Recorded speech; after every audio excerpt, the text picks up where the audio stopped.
ఇప్పుడు ఎట్లా ఉన్నారో గత 5-6 రోజులుగా అలాగే మీ యొక్క పొజిషన్స్ ని కొనసాగించండి, తదుపరి ఆదేశాలు వచ్చేంత వరకు అని కూడా చెప్పే అవకాశం అయితే ఉంటుంది.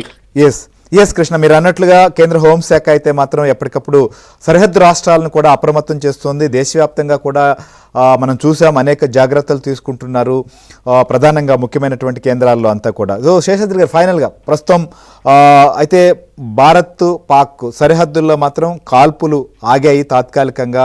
మరి ఏ క్షణం ఏం జరగచ్చో మనం చెప్పలేం, ఎందుకంటే అసలు ఈ పరిణామం కూడా ఉంటుంది, ఇలాంటి డిస్కషన్ చేయాల్సిన పరిస్థితి వస్తుందని కూడా మనం అనుకోలేదు. ఎందుకంటే పరిస్థితులన్నీ కూడా సర్దుమణిగాయి. ఖచ్చితంగా మనం అవగాహన ప్రకారం కాల్పులు విరమిస్తారు, మళ్ళీ కూడా ఇలాంటి అటాక్స్కి పాల్పడరు అని చెప్పి.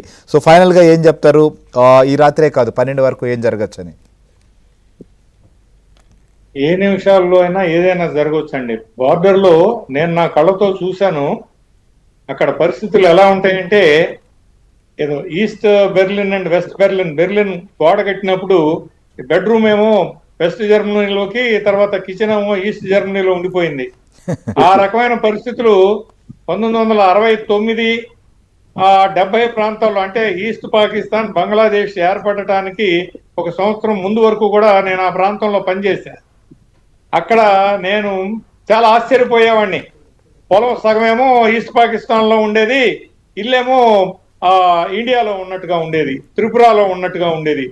ఏమిట్రా అంటే ఏం ఉండేది కాదు. అక్కడ సైనికులకు కూడా అసలు ఇది ఏ భూభాగం, ఎవరిది ఏంటని చెప్పి తెలిసేది కాదు. మేము ఎప్పుడన్నా ఏదైనా కొంచెం టొమాటోలు ఇలాంటివి కొనుక్కోడానికి వెళ్తే పొరపాటున 4 అడుగులు ముందుకెళ్ళి ఇరుక్కుపోతామేమోనంత భయం వేసేది. మరి ఇలాంటి పరిస్థితుల్లో సైన్యం కనుక